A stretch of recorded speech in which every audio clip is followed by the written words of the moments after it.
नमस्कार, मैं हूं गायत्री और आप देख रहे हैं यूके न्यूज एक्सप्रेस, जिसमें आपको मिलती है उत्तराखंड की हर अहम खबर। देश दुनिया की बड़ी खबरों का भी मिलता है अपडेट। तो चलिए निकलते हैं खबरों के सफर पर। टिहरी लोकसभा सीट से बीजेपी उम्मीदवार माला राज्य लक्ष्मी शाह ने अपना नामांकन दाखिल कर दिया है। माला राज्य लक्ष्मी शाह के नामांकन में बीजेपी ने अपनी ताकत दिखाई। नामांकन से पहले भव्य रोड शो निकाला गया, जिसमें सीएम धामी, पार्टी के कई बड़े नेता और हजारों कार्यकर्ता शामिल हुए। रोड शो में मोदी धामी के लिए जमकर नारे लगे।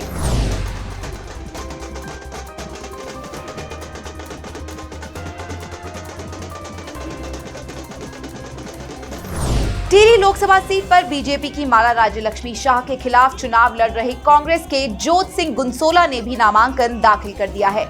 गुनसोला के नामांकन के वक्त प्रदेश अध्यक्ष करण माहरा समेत कई नेता शामिल हुए। टिहरी में बीजेपी और कांग्रेस समेत सभी दलों के उम्मीदवार धुआंधार प्रचार कर रहे हैं, अपनी अपनी जीत के दावे भी कर रहे हैं। लेकिन टिहरी की जनता क्या कह रही है? श्रेष्ठ उत्तराखंड चैनल की टीम ने ये जानने की कोशिश की तो ज्यादातर लोगों ने कहा कि टिहरी में आज तक वो बुनियादी समस्याओं से जूझ रहे हैं। टिहरी के वोटरों का आरोप है कि नेता सिर्फ चुनाव में ही नजर आते हैं, बड़े बड़े वादे करते हैं, लेकिन चुनाव बीतते ही वादों को भी भूल जाते हैं।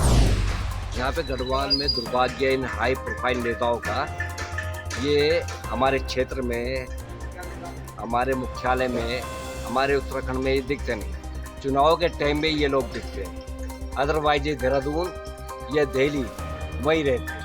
चुनाव के टाइम में दिखते हैं, चुनाव जीतते हैं, हारते और फिर ये निकल जाते हैं। आम जनता के लिए, आम क्षेत्र के लिए इनका कई टाइम कोई वक्त नहीं पे हमारे बच्चे। देखिए, मेरा अभी तक मानना यह है कि ऐसे प्रत्याशियों को मैदान में उतारा जाना चाहिए जो जनता के सुख दुख में रहे, जनता के कार्य करे, जनता के बीच में रहे। लेकिन देख रहा है कि ऐसा कोई कैंडिडेट अभी तक राष्ट्रीय पार्टी के द्वारा दिखाई नहीं दे रहा है कि जो जनता के बीच में रहा हो, जनता के सुख दुख में हो। मुझे तो लग रहा है कि ये देहरादून तो छोड़िए, दिल्ली से ऊपर हमें कहीं दिखते नहीं है। लोग सिर्फ चुनाव के लिए आते हैं लोकसभा में, चाहे वो पहले मानवेंद्र शाह जी थे, उनको भी ढूंढना पड़ता था कि हमारे एमपी का है। अब जब से रानी भी आई है तो रानी को भी पता नहीं लगता कि भाई 5 साल कब हुए, और जब चुनाव को पता लगा तो आगे पहुँच गए। टिहरी शहर की इतनी अनदेखी हो रही है, यहाँ पे कोई ऐसा कुछ नहीं कर पाए। हमारे सांसद जी ने कुछ ऐसा नहीं किया कि भाई जो एक आकर्षण का केंद्र हो, सांसद जी को वोट सभी देते हैं और हम जिताते भी हैं हर बार, परंतु इनका फोकस सब नीचे की तरफ रहता है। टिहरी शहर की अनदेखी बहुत हो रही है। गढ़वाल लोकसभा सीट से बीजेपी के प्रत्याशी अनिल बलूनी ने नामांकन दाखिल किया। बलूनी के नामांकन के दौरान केंद्रीय मंत्री स्मृति ईरानी के अलावा प्रदेश बीजेपी अध्यक्ष महेंद्र भट्ट, मंत्री सुबोध उनियाल, पूर्व सीएम रमेश पोखरियाल निशंक, तीरथ सिंह रावत और मनीष खंडूरी समेत कई नेता मौजूद रहे। बलूनी ने नामांकन के बाद कहा कि 400 पार का नारा इस बार हकीकत बनेगा। आपके इस पसीने का ऋण मैं कभी चुका तो नहीं पाऊंगा, लेकिन आप लोगों को विश्वास दिलाता हूं कि इस गढ़वाल के हमारे जो कार्यकर्ता हैं, हमारे जो मतदाता हैं, जो हमारे नागरिक हैं, इनके लिए जो भी मेरे जीवन में जितनी मेरी यथाशक्ति है, उनके लिए किसी भी काम के लिए मैं पीछे नहीं हटूंगा और अपनी पूरी शक्ति के साथ जन कल्याण के कामों के लिए करूंगा। जो देवभूमि है, वहाँ पर क्या एक भी वोट उस पार्टी के लिए जा सकता है जिन्होंने राम के अस्तित्व को नकार दिया? इस प्रश्न का उत्तर दे दो। जिसे हम देवभूमि कहते हैं, क्या उस कांग्रेस पार्टी का क्या एक भी व्यक्ति स्वागत करेगा जिसने भव्य राम मंदिर में राम जी की प्राण प्रतिष्ठा समारोह के लिए आमंत्रण को ठुकरा दिया? इस सवाल का जवाब दो। हरिद्वार लोकसभा सीट से बीजेपी उम्मीदवार त्रिवेंद्र सिंह रावत ने भी नामांकन दाखिल किया। त्रिवेंद्र ने 22 मार्च को डिजिटल नॉमिनेशन किया था, अब फिजिकली नॉमिनेशन किया है। नामांकन से पहले त्रिवेंद्र सिंह रावत ने हर की पैड़ी पर गंगा पूजन किया और मां गंगा से अपनी जीत के लिए आशीर्वाद मांगा। नामांकन से पहले त्रिवेंद्र ने कहा कि इस बार चुनाव में 2 विचारधाराओं की लड़ाई है। उन्होंने अपने खिलाफ मैदान में उतरे कांग्रेस नेता हरीश रावत के बेटे वीरेंद्र को लेकर तंज भी कसा। देखो, हमारी लड़ाई कोई वीरेंद्र से या हरीश रावत जी से नहीं है। हमारी लड़ाई विचारधारा की लड़ाई है। एक भारत की मिट्टी में से उपजी हुई विचारधारा है और एक गोरे, एक अंग्रेज की मिट्टी से निकला हुआ, उनकी सोच पर निकली हुई विचारधारा है। और इसलिए लड़ाई हम विचारधारा की लड़ाई मानते हैं, व्यक्तियों की लड़ाई नहीं मानते। हरिद्वार लोकसभा सीट से बीजेपी उम्मीदवार त्रिवेंद्र सिंह रावत के खिलाफ मैदान में उतारे गए कांग्रेस उम्मीदवार वीरेंद्र रावत ने धुआंधार प्रचार शुरू कर दिया है।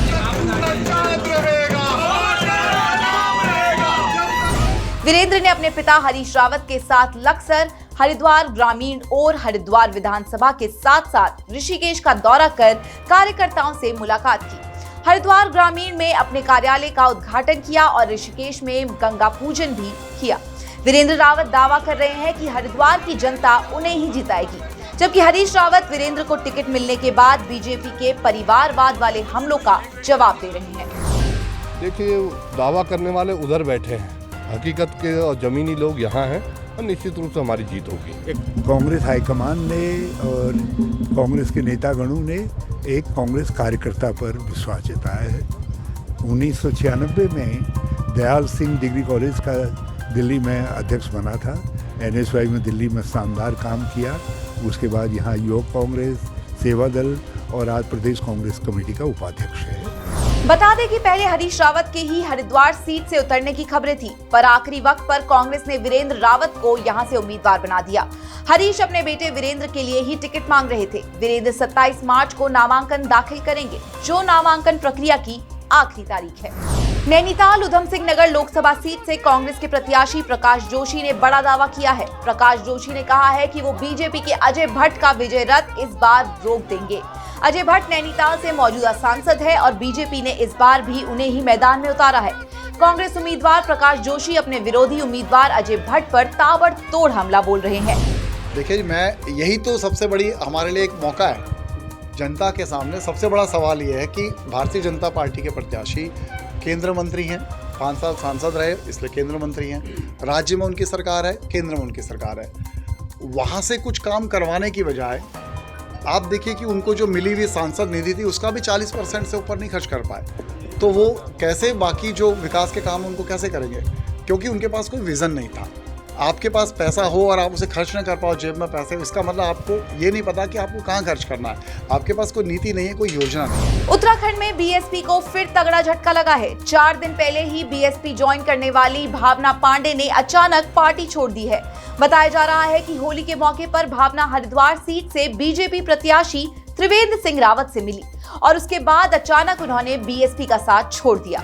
बीएसपी प्रदेश अध्यक्ष चौधरी शीशपाल कह रहे हैं कि ज्वाइनिंग के बाद से भावना पांडे पार्टी नेताओं के संपर्क में नहीं थी और ना ही किसी का फोन उठा रही थी।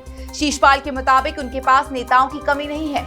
बीएसपी भावना पांडे को हरिद्वार सीट से उतारना चाहती थी, पर 4 दिन में ही भावना ने पार्टी छोड़कर बीएसपी को झटका दे दिया है।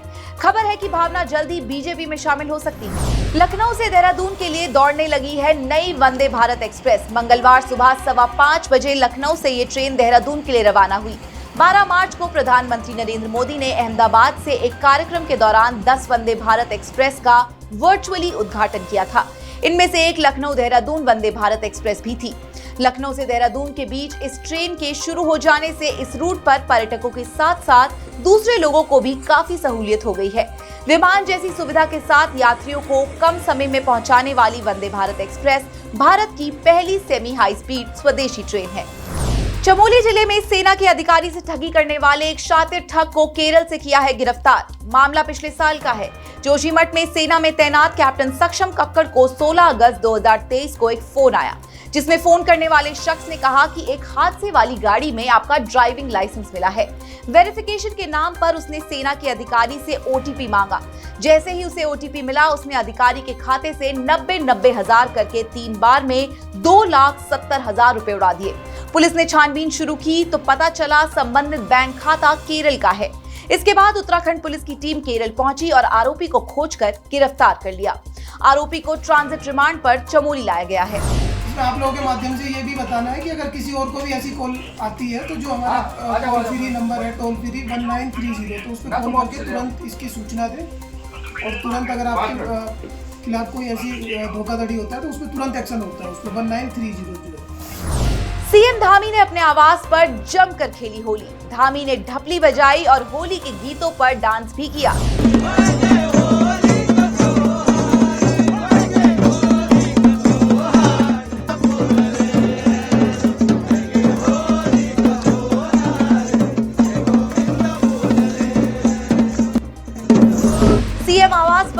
सम्मेलन कार्यक्रम आयोजित किया गया, जिसमें दिन भर कार्यकर्ताओं और नेताओं के आने का तांता लगा रहा। धामी ने रंग गुलाल लगाते हुए सभी को होली की शुभकामनाएं दी। चमोली के गोपीनाथ मंदिर में उड़ा अबीर गुलाल और होली के गीतों पर खूब झूमे भक्त। गोपीनाथ मंदिर में भगवान शिव को गोपीनाथ के रूप में पूजा जाता है। यहाँ हर साल इसी तरह होली का रंगारंग उत्सव होता है।